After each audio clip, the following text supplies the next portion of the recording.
Hello and welcome to my vlog. Sorry, this is 2 weeks in one. This is pregnancy weeks 35 and 36.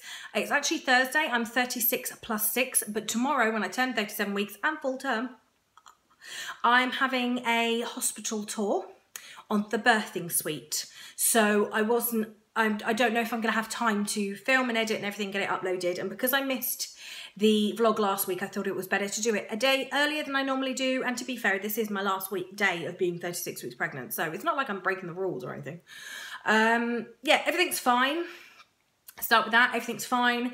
We had our consultant's appointment and scan and my IM came down, and apart from the fact we were bored waiting for a while with delays and stuff, it actually went really well. Scan showed that he is fine, everything that they looked at was fine. He is measuring just above average at 6 pounds 4 ounces at like 36 weeks, so I think I was 35 plus 5 or 35 plus 6, either which way. He's just a bit above, so you've got that, the average, and he was just slightly sort of between the middle ground and the top, but well within normal ranges. He wasn't like massively high up. Hopefully he'll be fine. They did say if he comes full term he'd be around 8 pounds. So come early, because you know that's kind of big. My baby's actually, Edith was overdue and she was 8 pounds, and that's the biggest baby I've ever had. So yeah, he was absolutely fine. The consultant, however, and I had completely different birthing ideas. So he did, you know, the usual dog thing. He's a lovely man, by the way. I'm not saying anything bad at all, but he did his proper doctor speak where you are gram multi-para with 5 babies. You're an increased risk of uterine rupture during labour or pushing stage. I think he said during the second transition of labour or whatever. I can't remember the wording.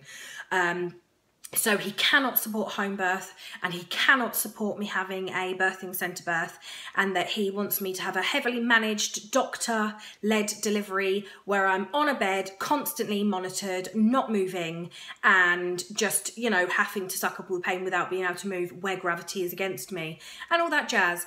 And my response to that was, thank you very much for your kind offer, but I'm going to politely decline, because although you cannot support it or will not support it, I know I've got every right to choose my own birth.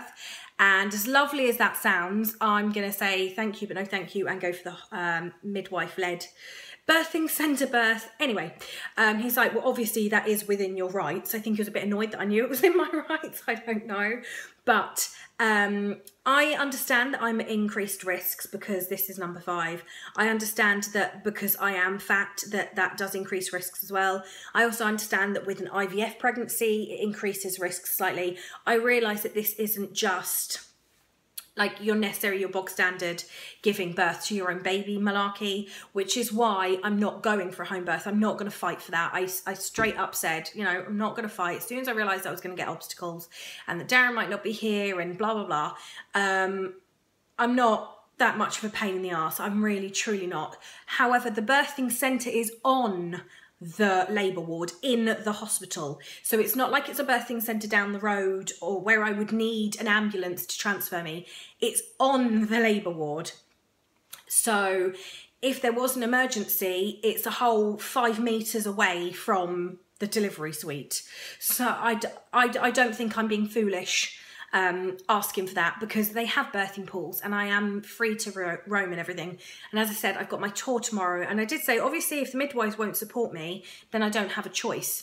But I refuse point blank to be on a bed, monitored constantly, unable to move unless there's a real medical necessity for the sake of the baby for that to happen, because that is horrible. I had that with George. I was basically told I had to, and I didn't realise my rights, and it was, for, you know, it may sound dramatic, but it was pretty freaking horrific for me. It was the worst birth ever.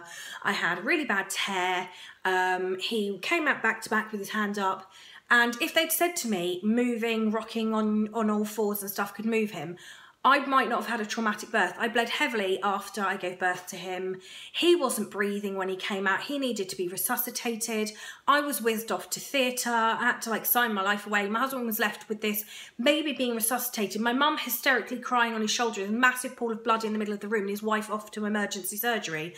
And the stupid thing is, yeah, maybe it would have been like that, but if I'd been allowed to get off of that bed and walk around, he may not have been in the worst possible position, being head down with his hand up like that. And then I wouldn't have had the tear and I wouldn't have had all of the, you know, problems. So the births I've had afterwards where I've been allowed to walk and I've had the birthing pool and everything have all been fine. So maybe because of my experiences, I'm being a bit of a knob, I don't know.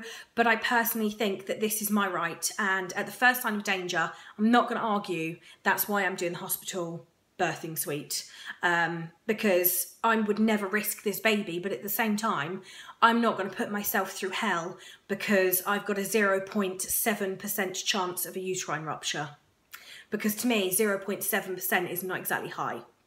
It's not even a 1% chance, let's be honest. So yeah, there was that, and I think he was his face was like, fair enough, but he's actually really, really nice, but he knows how to speak to you in doctor, where you feel like you have to do as you're told, and I'm like, dude, I don't care. I am not a sheep, and I, you know my rights, and I'm opinionated and annoying, and I'm just going to go, thank you very much, but I'm going to pass. So that was fine. He did make a point of saying he cannot support it, and I was like, well, I'm not going to ask you to hold my hand, so I'm sure we'll be all right. You know, no hug requests from me, and he did laugh, so he was fine. What else was it? Yeah, I think I am like being there. I did say to her afterwards, look, if you really wanted me to have a hospital birth, I would think about it, but I would resent you a bit. Mainly said in jest. I may not have said that out loud, actually, I don't know. But she's like, no, it's fine. Because as I said, the birthing suite is on the labour ward. I'm not really like putting her baby at risk particularly. And they do monitor you and everything. So yeah, that was fine. Pregnancy wise, much in the same as last time. If you want to watch the previous vlog where I do a rundown head to toe of everything that's wrong with me, all of those things are pretty much the same. Headaches down to hemorrhoids. It's all great fun. Yesterday I was a semi-cripple because the sciatica in my left leg, no, my right leg, I'm lying, it was my right leg yesterday, meant that I couldn't weight bear on my leg, which was kind of funny but annoying. And a bath did not help, but today I'm a lot better. I still get the odd shooty pains and my leg feels a bit but it's fine. My back is just annoying me. It's just crazy to think that with cess pregnancy, today is the day that I started to get like stronger Braxton Hicks that started to really hurt and feel a bit funny, and I was like, oh, that's a bit weird. And then at 37 weeks exactly, I went into labour. Not until like 3 o'clock in the afternoon. I had niggles all morning. I didn't feel right. Now, I've heard of people having like pre-labour stuff, and I'd never really had that before. But I did with him, and I remember saying, oh, it might be false labour throughout the day, and then at 3 o'clock the feel of the contraction changed, and I knew that was the first proper contraction. So tomorrow I'm going to be so annoying. I've already apologised to Darren in advance, because I'm going to be like every little thing like, oh, no, oh, god damn it.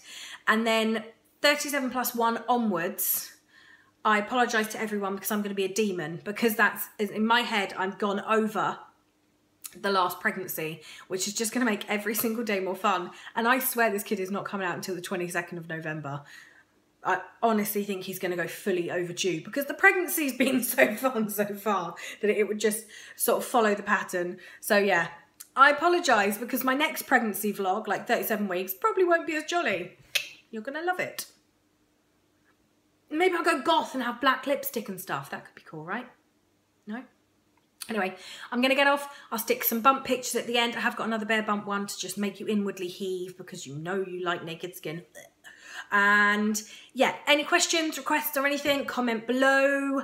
I did make my Instagram public as a request from someone, because I've got some stuff going on. I'm actually joining something called Channel Mum, where I'll be doing videos on there, YouTube as well as on here.